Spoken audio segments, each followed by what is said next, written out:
Buenas tardes, estimados alumnos y alumnas de puntaje nacional. Hoy vamos a seguir insistiendo con, las propiedades coligativas. Se me olvidó cambiar el título, pero en realidad esto es disoluciones. Las propiedades coligativas van en el contexto de disoluciones. Hoy día es nuestra última clase de este mismo... De este tema, que es disoluciones, y vamos a ver un resumen pequeñito. Vamos a ver algo que nos queda, que son los factores que afectan la solubilidad.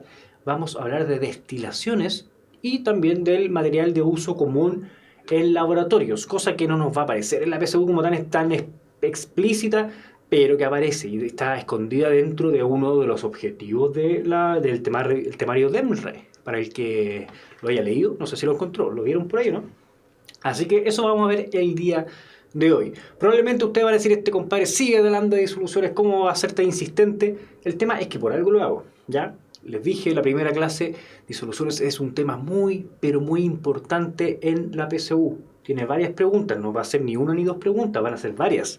Así que por favor, pongan la atención, estén atentos con esto, los quiero muy despiertos ese día cuando aparezca la pregunta de disoluciones, porque van a ser las preguntas, ¿ya? Así que eso. ¿Qué pasó en la clase pasada? Nos quedó pendiente un ejercicio. ¿Se acuerdan? En la siguiente tabla se presentan las concentraciones de 4 soluciones de glucosa en agua a diferentes concentraciones. Y ahí están dadas sus concentraciones. Está la solución W, la solución Q, la solución R, la solución Z. ¿Ya? En orden ascendente, si vamos leyendo hacia abajo, de concentración. ¿Ya? En base a la información anterior, el orden de las soluciones respecto de su presión de vapor es de menor a mayor, y ahí están las alternativas. ¿Alguien se acuerda de esta pregunta, no? Tenemos que ordenar las presiones de vapor. Pregunta Juan Rorrito si es bastante materia con respecto a disoluciones, me imagino. No es tanta, sorprendentemente no es tanta materia la de disoluciones. Yo les recomiendo estar ahí súper atentos porque, si bien obviamente hay que estudiar un par de cosas que son súper importantes, que las hemos visto ya, yo creo que no es tanta materia en comparación a la cantidad de ejercicios. Es un hincapié que le hacen los tíos del DEMRE para que nosotros estemos bien atentos. Recuerden que sin saber soluciones en el laboratorio no podemos ni entrar, ¿ya? Para la gente que le gusta la química. Es súper importante. Bueno, ¿cuál era la fórmula de presión de vapor? ¿Cómo se obtenía el cambio o la presión de vapor nueva que vamos a tener cuando agreguemos el soluto y se forme esta solución? Bueno, ¿se acuerdan? Aquí está, lo estoy topando, miren, me voy para el lado. La presión de vapor es igual a la presión inicial, es decir, antes de que se forme la solución, multiplicado por la fracción molar, ojo, yo les decía aquí, ojo piojo, del solvente o el disolvente, por eso la D, ¿ya? Esa cuestión que está aquí es súper importante porque la XD nos dice solvente. Normalmente nosotros no agarramos la concentración del solvente, agarramos la del soluto. Así que es súper importante, voy a escribir de nuevo la fórmula para no taparla. La presión de vapor es igual a la presión inicial por XD, que es la fracción molar del solvente. Entonces, ¿qué tengo en esa fórmula? Tengo que mientras más grande sea la fracción molar del solvente, mayor va a ser la presión de vapor. El tema, y aquí los quiero súper concentrados, es que cuando me informan de estas concentraciones y cuando me hablan de una concentración de una solución, normalmente es la concentración del soluto. O sea, se entiende que la fórmula de presión de vapor depende de la concentración, de la fracción molar del solvente, pero esta cuestión que está acá es la del soluto, porque normalmente la concentración que nos informa es desde soluto. Entonces lo que tenemos que hacer es agarrar la lógica, como dice don Brian, de hecho que tiene razón en que esto es un tema lógico, porque no hay que hacer mucho cálculo, hay que decir, si yo tengo mayor cantidad de soluto o mayor concentración de soluto, como por ejemplo en el caso de la Z, que es la más grande, ¿cierto? La concentración de soluto es 0,06, más grande que todo el resto, significa que esta es la que va a tener menor concentración de solvente, ¿cierto? Porque hay una relación solvente y soluto, mientras más concentración de soluto, menor concentración de solvente. Entonces, la Z va a ser la más chiquitita, va a tener este XD, que va a ser el más chico, y por lo tanto vamos a tener que se va a multiplicar por un número menor. ¿Qué quiere decir esto? Que mientras mayor concentración de soluto, menor presión de vapor, es decir, que el orden va a ser más grande el W, después va a venir la Q, después la R y la Z. Entonces, si me preguntan de menor a mayor, tengo que ir de aquí hacia arriba. ¿Se entiende? Que mucha gente vota ahí. Ojalá que me sigan con la idea de que lo más importante en esta pregunta es que esta es la concentración de soluto y lo que me piden en la fórmula de presión de vapor es la concentración de solvente. Así que es inversamente proporcional.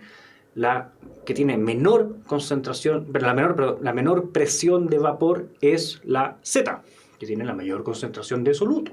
Y después viene la R, después viene la... No, perdón, después viene la Z, después viene la Q, después viene la R y después la W. Yo había visto que esta cuestión está en orden creciente, pero no es así, ¿cierto? Es el orden de más grande en soluto, ¿cierto?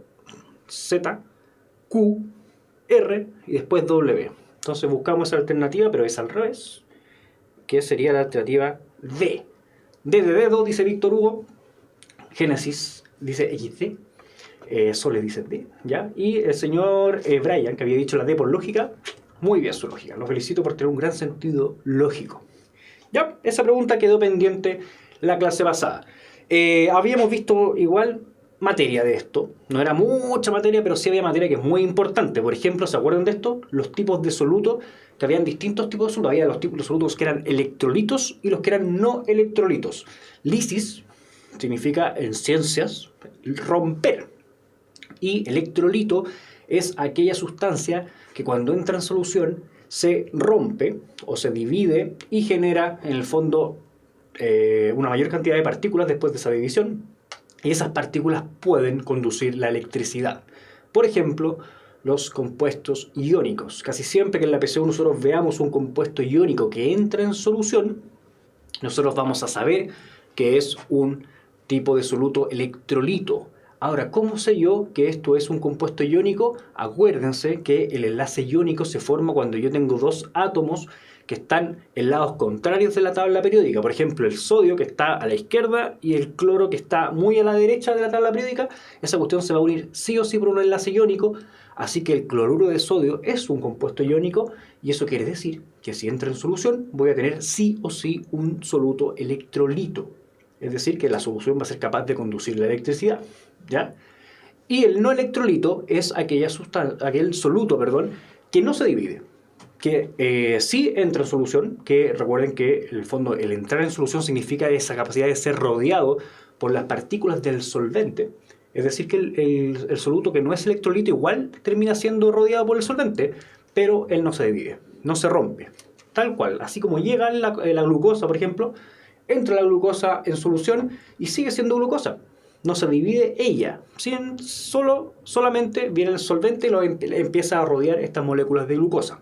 Así que eso es un tipo de soluto no electrolito, no se rompe.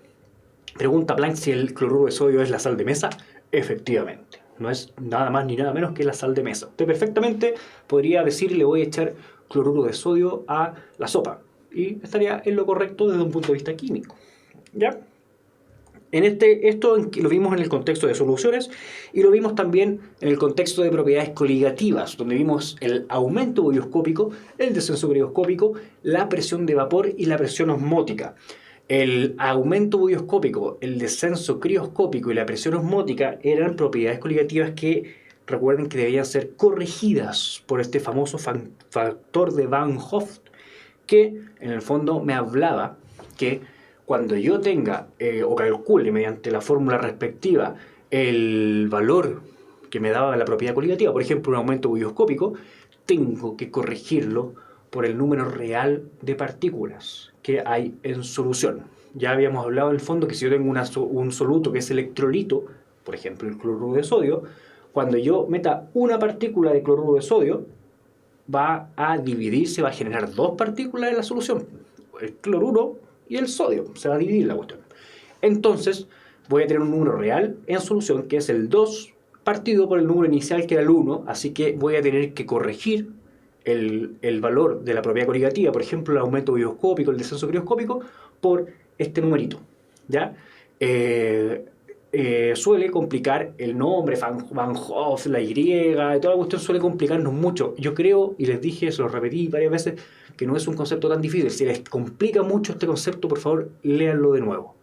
Léanlo de nuevo, pero abran su mente y dense cuenta que no es tan difícil, creo yo. porque me ha pasado mucho que mis alumnos se complican mucho con este concepto, ¿ya? Es simplemente el número real de partículas. Y teníamos ciertas cosas que nos planteaba este texto, en realidad, que para los no electrolitos se quedaba en 1. Es decir, que no había que corregir. Si yo pongo o no pongo el factor de Van Hoff, da lo mismo en el caso de los no electrolitos porque voy a poner un 1. Al multiplicar por 1 queda todo igual. Para los electrolitos fuertes, como el cloruro de sodio o el nitrato de potasio, que en realidad se va a dividir en dos partículas, cloruro y sodio por un lado, o nitrato y potasio por otro lado, vamos a tener dos partículas, así que el factor de Van Hoff es 2. Y para otro tipo de compuestos iónicos, como ese sulfato de sodio o este cloruro de calcio, vamos a tener un número mayor dependiendo de la cantidad de partículas. Y ahí donde yo hago la primera disculpa pública por no poder explicarles cómo identificar que esta cuestión es un compuesto iónico formado por sodio y por un ion que se llama sulfato, que es el SO4. Ahí yo necesito, por favor, que les pongan mucha atención a esos casos, ¿ya? No tengo cómo explicarle, o no tengo las herramientas ni el tiempo para explicarles cómo el azufre con el oxígeno de ahí forman un puro ion, ¿ya? De hecho, esos son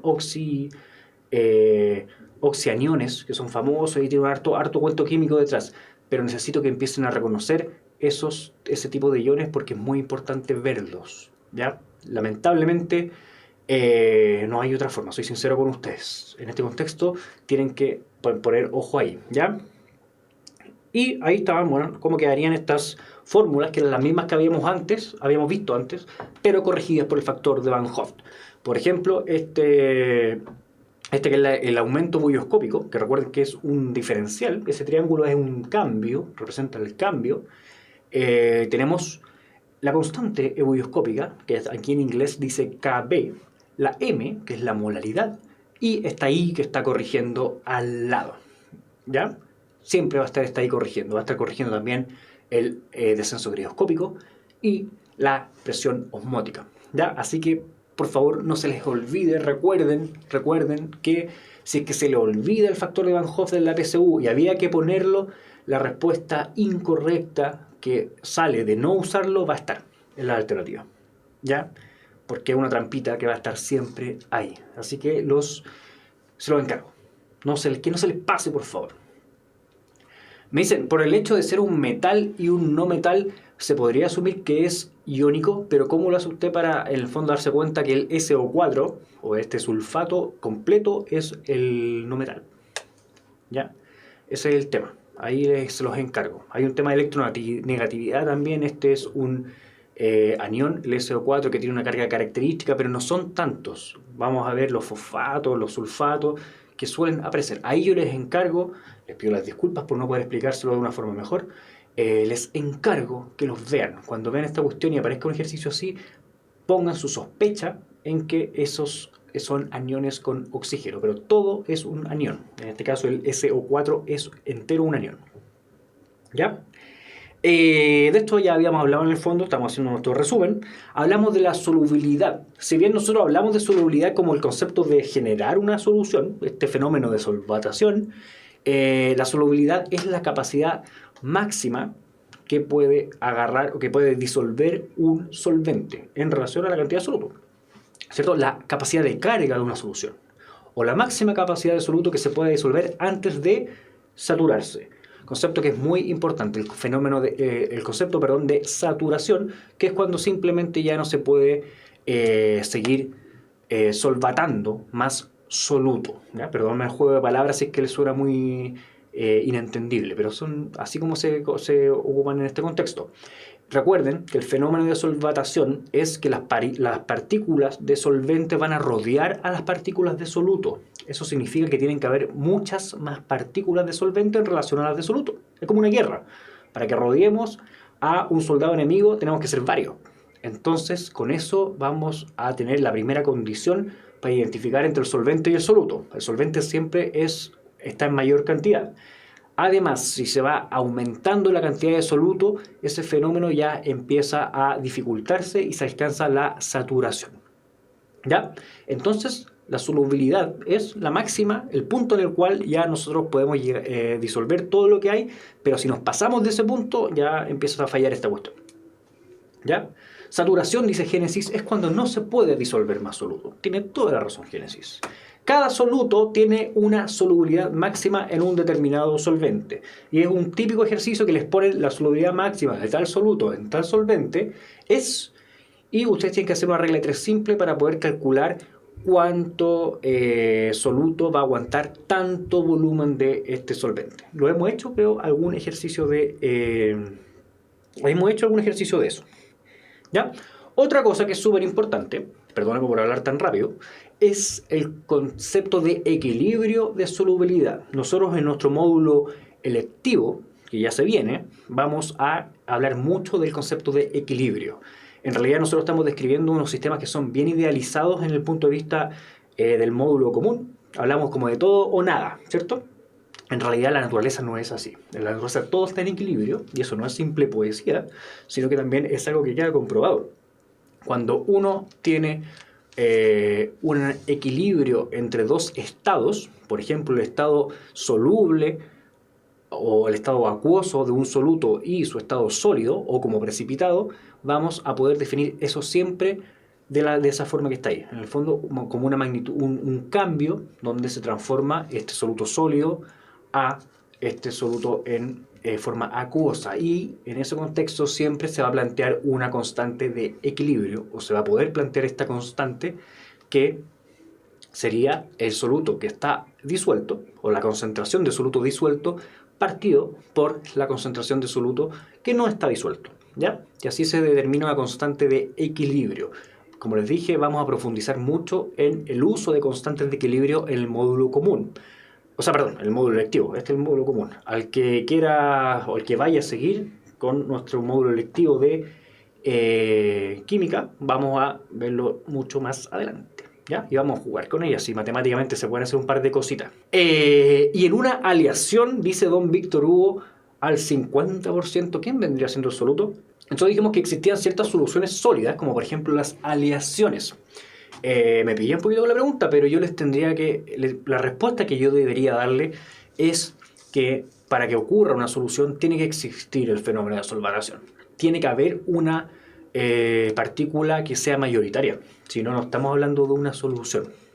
Entonces, a lo mejor una aleación al 50% no la podríamos considerar solución, ¿ya? Por ahí me lleva mi capacidad de inferir, pero por supuesto debe revisar esa respuesta, ¿ya? Pero por favor, siempre que pensemos en soluciones, pensemos en el fenómeno de solvatación. Es súper importante. Ya, hasta ahora, materia vieja, cuestiones que he repetido y que le he dado muchas veces. Le he dado la lata harto rato con esto, pero viene un poquito de materia nueva, un poquito. Por ejemplo, los factores que afectan la solubilidad. La solubilidad, o la capacidad máxima que habíamos dicho que podía disolver un solvente, la máxima cantidad de soluto que podía disolver un solvente, ahí sí, no es estática. Puede cambiar, como por ejemplo con la temperatura. Y nosotros hemos hecho ese ejercicio siempre, desde que somos chiquititos, con el té. No sé si alguna vez ustedes le han echado la bolsita de té al agua helada y se dan cuenta que el té no se tiñe tan rápido. En realidad queda como muy claro. Eso es porque la solubilidad del té, o los taminos, que son una de las moléculas que está ahí dando el color al té, depende de la temperatura. Casi siempre, en la gran mayoría de los casos, la solubilidad aumenta con la temperatura. A mayor temperatura tengo mayor solubilidad. ¿Hay excepciones? Claro que sí, pero asumamos esto como regla general que se aplica en la mayoría de los casos. Aquí tenemos, por ejemplo, que el cloruro de sodio en realidad no aumenta tanto con la temperatura, aumenta un poquito, ¿cierto? Ahí tenemos un típico gráfico de temperatura en el eje X por la solubilidad. Si yo aumento la temperatura, fíjense lo que pasa con el sulfato de cobre, empieza a dispararse, ¿cierto? O sea, no sería lo mismo disolver sulfato de cobre a 100 grados que disolverlo o intentar disolverlo a 20 grados, ¿cierto? Es completamente distinto. En el caso del nitrato de potasio la cosa es más drástica aún. A los 40 grados yo tengo una capacidad de solubilización que es mucho mayor que a los 20 grados. Entonces, ¿qué me conviene si tengo que disolver nitrato de potasio? Si mi jefe me dice, disuelve el nitrato de potasio, tengo que calentar la cuestión, ¿cierto? Cosa que se hace mucho en el laboratorio. En cambio el cloruro de sodio, que es súper soluble, que le gusta disolverse, en realidad no hay que calentarlo tanto. De hecho, ustedes si hacen el jueguito de echarle sal al agua fría, igual va a quedar salada, ¿cierto? Entonces la temperatura casi siempre aumenta en mayor o menor medida la solubilidad. Anoten eso, por favor, en su memoria. Otro factor que aumenta la solubilidad es la presión. También podemos aplicar la regla que a mayor presión, mayor solubilidad, ¿ya? Pero, ojo con esto se aplica solo a gases, ¿ya? Si estamos hablando de líquidos, no aplica. Si estamos hablando de sólidos, no aplica. Y ahí tenemos un gráfico donde tenemos presión por solubilidad. En el primero, que es sólido líquido, la cuestión queda exactamente igual. Si yo le aumento la presión, o sea, me voy hacia allá, la solubilidad no aumenta, pero en el caso de los gases, sí, y bastante. ¿Se podría ver esto con la teoría cinética? Me dice aquí, me siento mucho mejor, que ese es su nombre. Claro que sí, y está completamente correcto. Tiene una lógica esta cuestión. Recuerden que nosotros hablábamos que para que se pueda generar este fenómeno de solvatación teníamos que tener las partículas de solvente rodeándolas de soluto, ¿cierto? Para que se desarrolle esto tiene que mezclarse primero el asunto, tienen que rodearse, tienen que interactuar esas partículas. Entonces, ¿qué es lo que ocurre en el caso anterior del aumento de temperatura? Que yo estoy generando mayor movimiento de las partículas, es decir, que genero mayor interacción y con eso facilito que ocurra la solvatación. ¿Qué pasa con la presión en el caso de los gases? En el caso de los gases las partículas andan más o menos esparcidas por el espacio que ocupan y al aumentar la presión yo las voy juntando, ¿cierto? Al aumentar la presión de un gas lo que yo hago en el fondo es generar mayor cercanía entre las partículas, es decir, facilito el fenómeno de solvatación. Está todo lo correcto, de hecho Don Planck le dice que están relacionadas, esa es la relación. Muy bien, me da gusto que está haciendo ya esa relación, ¿ya? Otra cosa que afecta mucho la solubilidad es la naturaleza química, ¿ya? Y con eso me refiero a que, no sé si lo habíamos hablado, esto lo hablamos, sí, lo hablamos ya en geometría molecular y polaridad molecular. Existían dos grandes grupos de moléculas, que eran las moléculas polares y las apolares, ¿cierto? ¿Recuerdan ustedes a qué nos referíamos con eso? Que teníamos que ver los enlaces, el tipo de enlaces que las conforman y además la geometría de esos enlaces y empezar a sumar vectores. Si no lo recuerdan, por favor, péguenle un ojito a las clases de geometría molecular y polaridad molecular, ¿ya? Entonces teníamos esta regla famosa que es lo similar disuelve a lo similar. Si yo tengo un solvente polar, a ese solvente polar le va a ir muy bien con los solutos polares. Y si tengo un soluto apolar, le va a ir súper bien con el solvente apolar, ¿ya? Se van a armar dos equipos súper separados y a eso nos referimos con naturaleza química, ¿ya? Que en el fondo el agua y el aceite no los voy a poder disolver nunca. Yo no puedo disolver un poco de aceite en mucha agua porque no hay interacción, no hay afinidad química producto que el aceite es muy apolar y el agua es muy polar, ¿ya? Entonces a eso nos referimos con naturaleza química. Por favor, yo espero que hayan repasado o que repasen en el futuro cómo saber que una molécula es polar o no, ¿ya? Aun cuando pueda estar formada de enlaces que son polares, la disposición en el espacio puede hacer que esa molécula sea completamente apolar, ¿ya? Recuerden que había que sumar la fuerza y imaginarse la cuestión en 3 dimensiones. El alcohol se lleva bien con todos, dice don Víctor Hugo, con algunos más que otros, pero sí, tiene ciertas características el etanol, me imagino que usted habla del alcohol etílico, y es que bueno, los alcoholes tienen casi siempre una cadena hidrocarbonada que vamos a ver en orgánica, que es apolar y por un ladito tiene una colita que es muy polar, ¿ya? Aun cuando una molécula chiquitita está como en el punto medio. Entonces puede ayudar a disolver unas de acá y unas de allá. Pero recuerden que no hay nada mejor que un solvente apolar para un soluto apolar. Y no hay nada mejor que un solvente polar para un soluto polar, ¿ya? A eso nos referimos con naturaleza química. Aquí estaba un cuadrito de esa clase que yo les decía de polaridad molecular. que teníamos un vector resultante producto de todos los tironeos que ejercían los átomos que formaban los enlaces. Cada enlace podía tener su propia polaridad, pero el resultado de ese tironeo de cada uno de ellos va a determinar si la molécula entera es polar o no. Por ejemplo, este que es el metano tiene puros enlaces polares, pero están todos tirando para lados distintos y al final no me resulta en nada, ¿ya? Así que esta molécula es apolar. Esa suma de vectores corresponde al momento dipolar, efectivamente, de eso mismo estamos hablando. ¿Ya? Ya. Que no me cuesta leer su nombre porque se llama, me siento mucho mejor, así se llama él. ¿Ya? Me cuesta leerle su nombre porque es muy largo. Entonces, esos eran los tres factores que pueden determinar la solubilidad.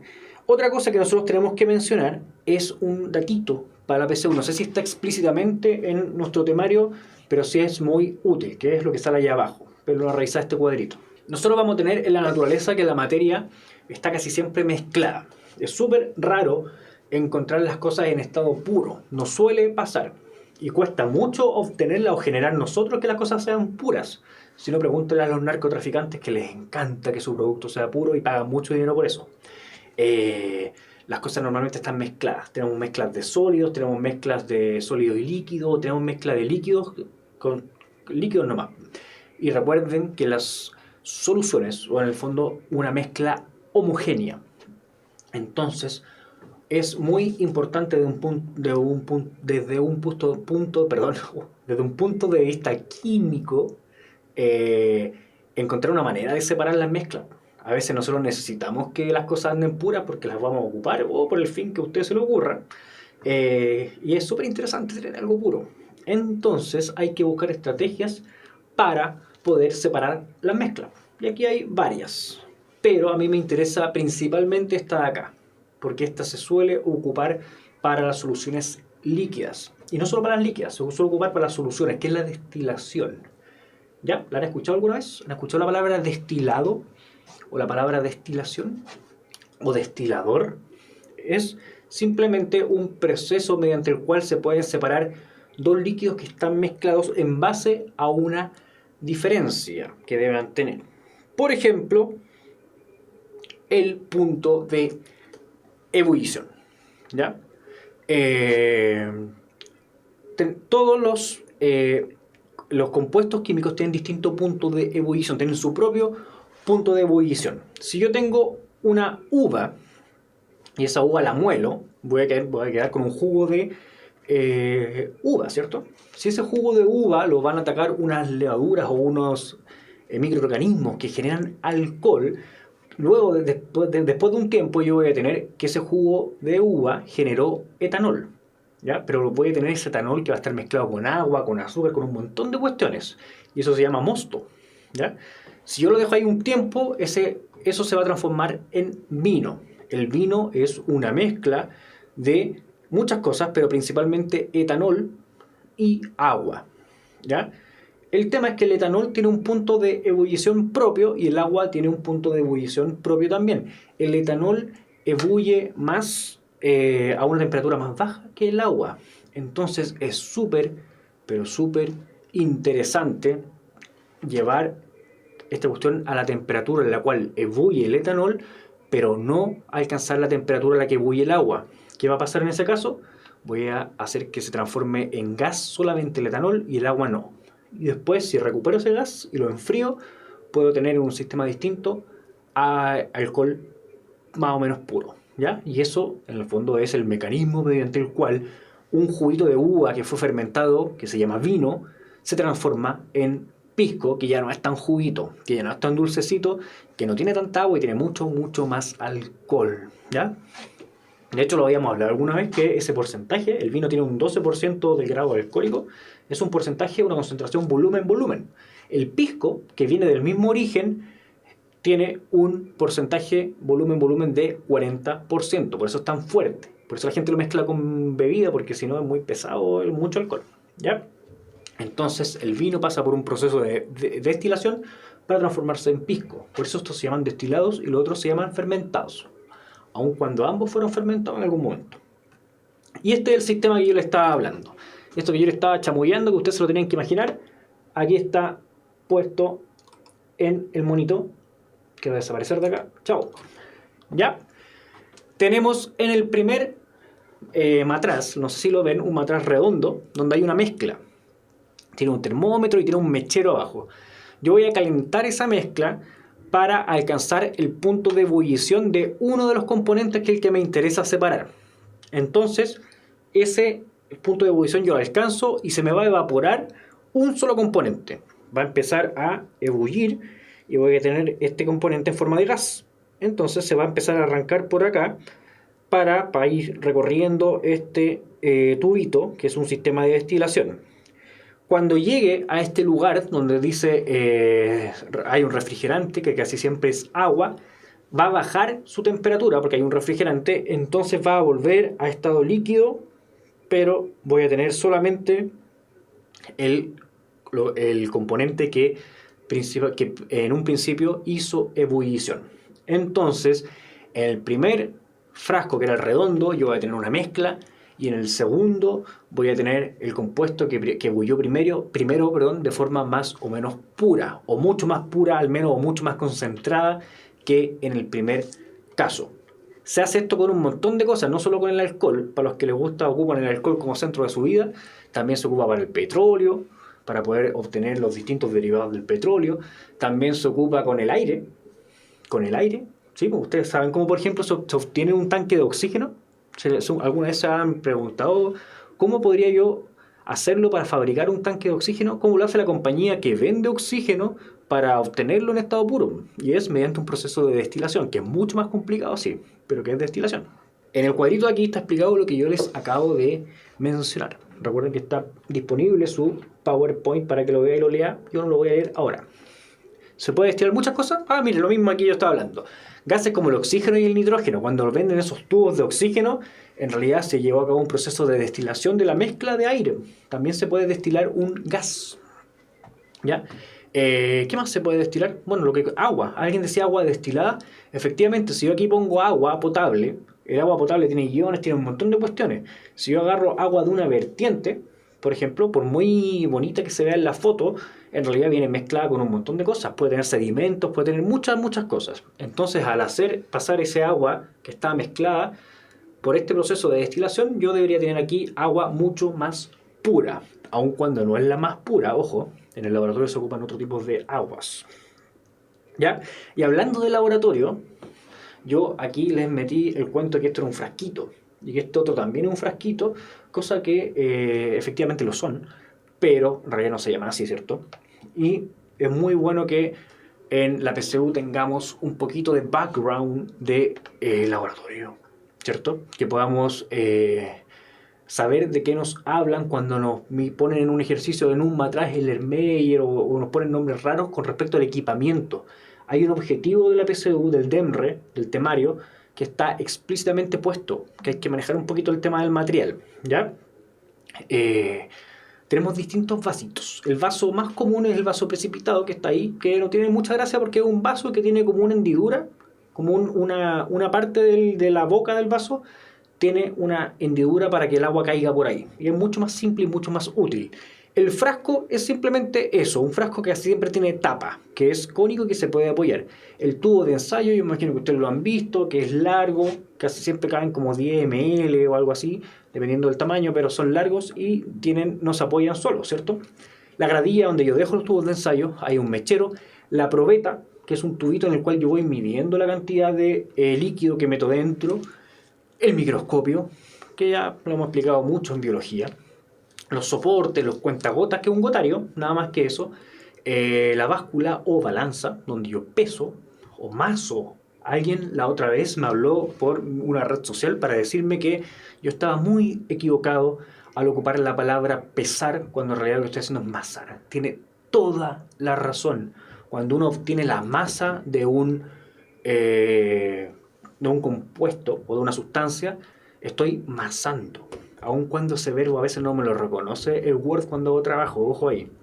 Pero estoy obteniendo la masa. El peso, recuerden que es una fuerza que se multiplica por la gravedad y todo ese show. Así que ocupamos la palabra pesar de forma media responsable, casi todos, en el punto de vista químico. Así que la persona que me dijo eso tenía razón. Yo se lo dije por las redes sociales que me habló también. El embudo es un embudo, nada más que decir. Un matraz aforado. El matraz aforado puede contener un gran volumen aquí, en esta zona redonda, y tiene una boquita que es más delgada, como un cuello de botella bien largo, en el cual hay una marca que me indica el volumen exacto. Es decir, que si este matraz aforado es de 10 ml, por ejemplo, aquí yo voy a tener una rayita que me marque los 10 ml. Y siempre va a ser el lugar más delgado para aumentar la exactitud de la medida. ¿Ya? Es súper importante que esta cuestión sea en el punto delgado. Si estuviera aquí, la rayita sería menos exacto. La espátula, el mortero, que es la misma cuestión que ocupan en la cocina, a lo mejor para moler el ajo, es lo mismo. ¿Ya?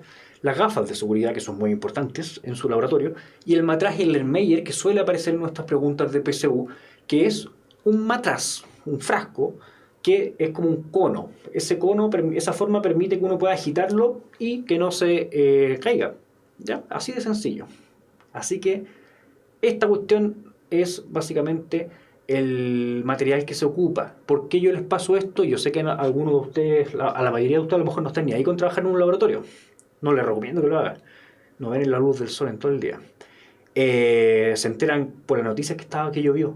Así que los que no trabajen en el laboratorio, se los digo esto porque a veces aparecen los ejercicios. Los encabezados te explican: en un matraz Erlenmeyer se ocupó tanto volumen, y uno de repente queda medio colgado. Así que no es la idea. ¿Ya?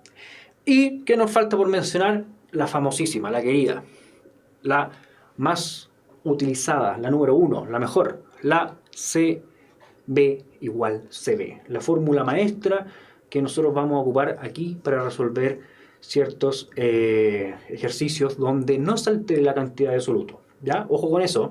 Acuérdense de esta forma. Créanme que la van a ocupar.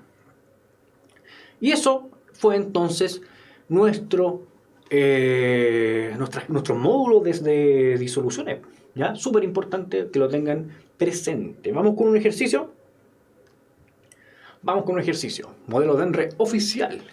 Si en el siguiente esquema se muestra un procedimiento experimental, ¿les parece conocida esta imagen? Al respecto, ¿cuál de las siguientes afirmaciones es correcta? A. El matraz 2 contiene después de un tiempo una mezcla heterogénea. El matraz 2 contiene después de un tiempo mayoritariamente agua líquida. Es imposible separar el cloruro de sodio contenido en el matraz 1 porque es una mezcla homogénea. A medida que transcurre el tiempo, disminuye la concentración de la solución contenida en el matraz 1. O la concentración de la solución contenida en el matraz 2 al término del experimento es mayor a la concentración de la solución contenida en el matraz 1. ¿Qué me dicen ahí? Por ahí me dice Daniela que el profe ama esta fórmula. Es muy útil, me ha servido mucho a lo largo de mi vida. Sí, siento, hay cierto cariño. Aunque a mí no me gustan las fórmulas, pero ella es una excepción. Ella está dentro de mi corazón. Casi todos se fueron por la B. El matraz 2 contiene después de un tiempo mayoritariamente agua líquida. En el matraz 1, donde yo tengo una mezcla, tengo una solución acuosa de cloruro de sodio. Es decir, que tengo una mezcla de agua y de cloruro de sodio. Cuando esta cuestión empieza a calentarse, porque el calefactor de ahí está encendido, voy a ir subiendo la temperatura gradualmente hasta que alcance uno de los puntos de ebullición de algunos de esos dos componentes, o el agua o el del cloruro de sodio. ¿Cuál primero? ¿Se acuerdan que una de las características de los compuestos iónicos era que tenían unos puntos de fusión y ebullición pero lunáticos, dementes, como 600 grados, para poder llegar al estado líquido recién? ¿Cierto? No es lo mismo que esté esto disuelto que esté en estado líquido, por eso se pone acuoso, ¿cierto? Entonces, sí o sí, se va a alcanzar primero el punto de ebullición del agua. Entonces va a llegar a una temperatura en la cual va a ebullir el agua, pero el cloruro de sodio no. Va a empezar a circular agua por el sistema, por el tubito, y este agua que ya es vapor de agua va a pasar a esta zona donde empieza a bajar hacia la derecha, y ahí se va a empezar a enfriar y volver a ser agua líquida, pero ya sin el cloruro de sodio. Entonces el matraz 2 después de un tiempo va a contener mayoritariamente agua líquida. ¿Ya? Alternativa B, casi todo es correcto, me parece muy, pero muy bien. ¿Ya? B. Otra pregunta. Se dispone de dos matraces. Ahí está un matraz. ¿Qué matraz es ese? Matraz de Erlenmeyer. Con igual volumen de agua, a uno se le agrega benceno, que es el que está allá, y al otro se le agrega fenol, que es re parecido pero no es exactamente igual. Tal como se muestra la siguiente figura. Al cabo de un tiempo, y después de una breve agitación, se observa que el agua no disuelve el benceno, pero sí al fenol formando una mezcla homogénea, en este caso. Al respecto, ¿cuál de las siguientes opciones contiene la explicación correcta de este hecho? En los ensayos dice Millaray que le ha costado entender el tipo de pregunta. Lo más difícil de esta pregunta suele ser el comprender, ¿ya? El identificar claramente qué fenómeno es el que está ocurriendo. Así que hay que estar ahí muy atentos. Casi todos se fueron con la C, ¿ya? Dice, el agua es capaz de disolver al fenol por su compatibilidad estructural. ¿Se acuerdan que habían 3 factores que podían afectar la solubilidad? Una era la temperatura, que en este caso no nos informan que sea distinta. El otro era ¿qué era? La presión, que aquí tampoco sabemos que es distinta y aparte era solo en gases, en este caso es líquido. Y el otro era la estructura química o la naturaleza química, que era la polaridad del solvente y el soluto. Recuerden la regla de lo similar disuelve lo similar. En el caso del agua, nosotros sabemos que es un solvente polar, ¿ya? Así que el solvente sí o sí es polar. ¿Qué quiere decir eso? Que se va a llevar súper bien con los solutos que sean polares. El benceno, aun cuando es una molécula que está formada por enlaces polares, en realidad esos enlaces están tirando de forma simétrica en todos lados. Esa molécula es muy, pero muy requete contra apolar. Entonces por eso no se lleva bien con el agua no lo disuelve y no hay ninguna posibilidad de que esa cuestión se entre en una disolución completa, ¿cierto? Por otro lado, el fenol, que es súper parecido, tiene un grupo ahí que es un hidroxilo, un OH, que lo que está haciendo es generar un polo. Está tironeando los electrones para allá de forma asimétrica, dejando esta molécula con un polo negativo hacia arriba, es decir, lo transforma esta molécula en una molécula polar. Y polar con polar se llevan re bien, así que es súper importante que tengan el tema de la afinidad estructural. Alternativa C. Estamos casi todos bien ahí. Hay alguien escribiendo cositas que nada que ver en el chat. No, bueno, cada uno tiene que hacer lo que quiera con su tiempo. En el siguiente gráfico se muestra el grado de hidratación de un tipo de legumbre en función del tiempo, pero a distintas temperaturas cuando es sumergida en agua. Al respecto del gráfico, ¿qué se puede deducir? Y ahí tenemos las siguientes alternativas, ¿ya? El asunto es que esta es una típica pregunta donde lo único que hay que hacer es interpretar un gráfico. Hay que simplemente deducir qué está pasando en este gráfico. ¿Cómo recomiendo yo analizar los gráficos? Partir por los ejes. ¿Qué me dice el eje X? Me dice el tiempo. ¿Cómo va aumentando el tiempo en el fondo, el transcurso de este experimento? El eje Y me dice el grado de hidratación. Es decir, que hay una relación entre el tiempo y el grado de hidratación, pero además hay distintas curvas dependiendo de la distinta temperatura en la cual se midió esto. A mayor temperatura, es decir, a los 50 grados Celsius, se alcanzó un mayor grado de hidratación, ¿ya? Entonces vamos viendo las alternativas. Chiquillos, les recomiendo, ojo, cuando tengan un gráfico es súper importante que la información que está en las alternativas esté en el gráfico, ¿ya? De repente le ponen cosas que son súper lógicas en las alternativas, pero no tienen cómo saberlas a partir del gráfico. Así que por favor, pónganle atención. ¿Ya? La legumbre desprenderá agua hacia el exterior hasta lograr un estado de equilibrio entre los medios. ¿Cómo sé eso yo? ¿Cómo sé lo que pasa dentro de la legumbre a partir del gráfico? No tengo cómo. En un determinado lapso de tiempo aumenta el ingreso de agua hacia la legumbre con el incremento de la temperatura. Por ahí sí. Ya casi todos van por la B. ¿Qué les parece la B? En un determinado lapso de tiempo aumenta el ingreso de agua, el grado de hidratación de la legumbre, que es lo que está mostrando el eje Y, con el incremento de la temperatura. Creo que me está mostrando las distintas líneas de este gráfico. Así que es así. Toda la información de esto está en el gráfico. Era simplemente entender los ejes y entender las distintas curvas que están dibujadas en él, ¿ya? Acuérdense de ese consejo, que la información que se desprende en las alternativas salga del gráfico, que no se cree de ningún otro lado, aun cuando pueda ser cierta. Si es que no está en el gráfico, no sirve. Vamos con esta. ¿Cuántos gramos de azúcar están contenidos en 400 mililitros de una solución acuosa? Y ahí está su densidad, 1,5 gramos por ml al 8% de masa de azúcar. Me preguntan por una concentración que es masa. Son 8% de masa sobre la masa de la solución. 8% de la masa del soluto sobre la masa de la solución. Tengo yo la masa de la solución informada aquí. Me dicen 400 ml, que es el volumen. Yo necesito la masa. ¿Cómo puedo obtener a partir de un volumen una masa? Y aquí está la clave. Densidad. ¿Se acuerdan del famoso análisis dimensional donde yo partía con siempre, planteaba una igualdad a partir de, en el fondo, esa definición que está ahí, que es la densidad? ¿Cierto? Yo decía, vamos a hacerlo al principio. 1,5 gramos es exactamente lo mismo que decir 1 ml de esta solución. 1,5 gramos partido por 1 ml significa que 1 ml es la misma cantidad de sustancia que 1,5 gramos de esta solución en particular. Entonces, ahí Víctor Hugo ya me dice la regla de 3, tranquilains, allá vamos. Yo puedo plantear con esto una división, ¿cierto?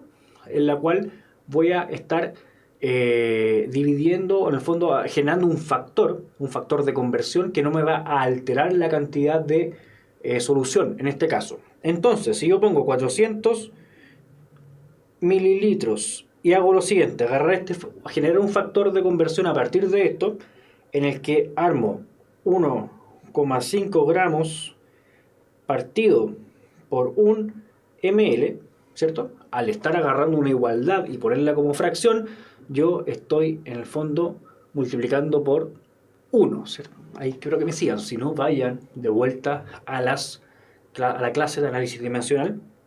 El resultado de esto va a ser, se me van a ir los ml aquí eliminados, tachados, cortados por el samurái. Entonces, el resultado de 400 por 1,5 me da 600 gramos. ¿Ya? Entonces, esa es la masa de la solución. Hasta ahí vamos bien, ¿cierto? El tema es que me dicen cuánto gramos de azúcar tengo que poner para que el 8% de la masa de esto sea azúcar. ¿Ya? Entonces, el 8% de 100 es 8.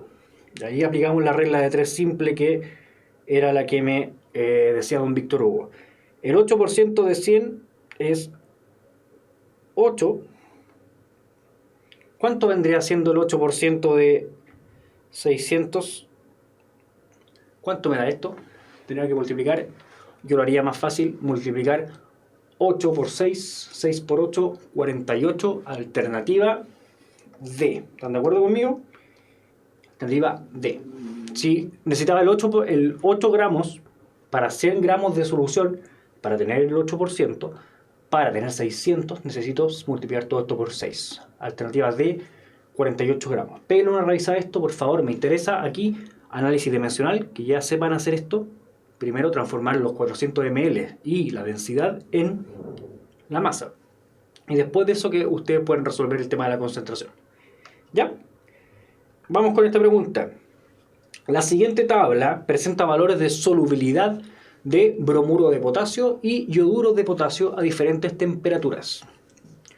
Y ahí está la solubilidad de cada uno de ellos a distintas temperaturas. Gramos de soluto en 100 gramos de agua para ambos casos. De acuerdo a la siguiente tabla, ¿cuál de las siguientes opciones presenta una clasificación correcta para los sistemas 1 y 2? Me decía Don Planck, ¿y si no estaba en masa? Bueno, entonces yo tengo que ingeniármelas para poder convertir hacia la unidad de concentración que me estén pidiendo. ¿Ya? Necesito algún dato, la masa molar, por ejemplo, si yo quisiera transformar a la molaridad. O si hubiese sido masa-volumen, ahí hubiese servido lo que ya había. Me pregunta don Jonathan si no es necesario ocupar la fórmula de la glucosa. No, porque en este caso el porcentaje masa-masa era gramos partido por gramos. No necesitaba saber la masa molar o la fórmula para saber la masa molar porque me daba lo mismo la cantidad de moles. Simplemente quería ver cuántos gramos de glucosa estaban en 100 gramos de solución completa. ¿Ya? Aquí tenemos informados, en el fondo, una tabla, puede haber sido un gráfico también, donde me dice la solubilidad en relación a la temperatura de dos compuestos distintos.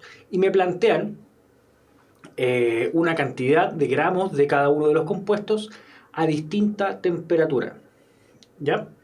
Entonces, si yo tengo 100 gramos de, vamos por el primer caso, 100 gramos de este bromuro de potasio en 100 gramos de agua a 80 grados Celsius, tengo que ir a la tabla para ver qué es lo que pasa a 80 grados Celsius.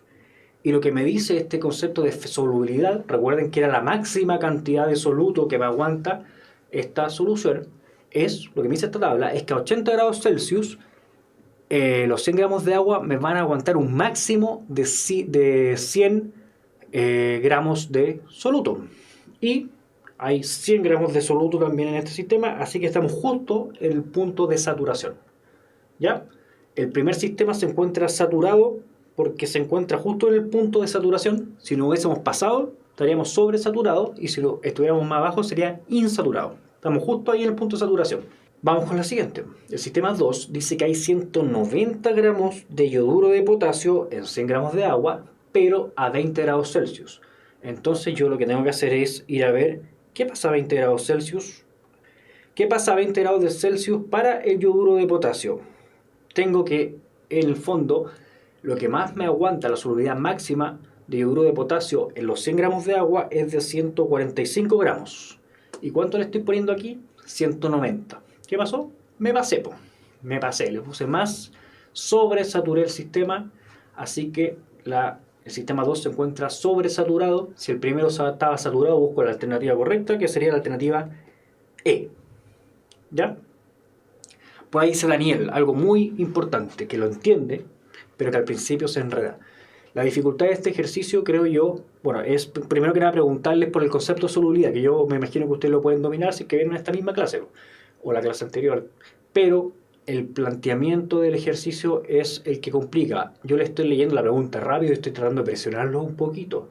La idea es que ustedes encuentren en la PSU la forma de leer esto tranquilamente, no lento, pero sí tranquilo, y resolverlo comprendiendo. Ahí está la dificultad de la cosa, hay que practicar en eso. Yo les pongo un poquito de presión y los leo rápido para que vayamos practicando, mejorando. Hay que ponerle presión a la cosa. Los compuestos 1, 2 y 3 presentan los siguientes puntos de fusión y ebullición, y ahí están planteados cuál es el estado físico de cada uno de estos compuestos a temperatura ambiente. Entonces, esta pregunta es la que vamos a dejar pendiente para la próxima semana, para que la vayamos viendo. Igual nos quedan más preguntas pendientes. Traía harta pregunta hoy día. Sáquenle un pantallazo y quiero que la revisen para que la podamos conversar. No es tan difícil, es simplemente, a mí dice que estoy tapando, es simplemente ir ubicando la cosa en una curvita que puede ser bastante rápido. Ya muchachos, pantallazo, ahí está. Los dejo. Esto vimos hoy y esto vimos en nuestro módulo de disoluciones. Les encargo, por favor, que revisen esto, un tema súper importante para la PSU. Vimos un resumen pequeño, vimos los factores que afectan la solubilidad, eso lo vimos hoy, destilaciones y el material del uso en el laboratorio. ¿Ya? ¿Cuándo habrá otra clase? ¿La próxima semana? Debería ser. Sí, de química al menos, de biología vienen 10 minutos más. ¿Ya? Que estén muy, pero muy bien. Les encargo revisar este tema. Les encargo, por favor, este tema para nuestra PSU. Es súper importante. ¿Ya? Nos vemos la próxima semana. Que esté bien. Chau, chau.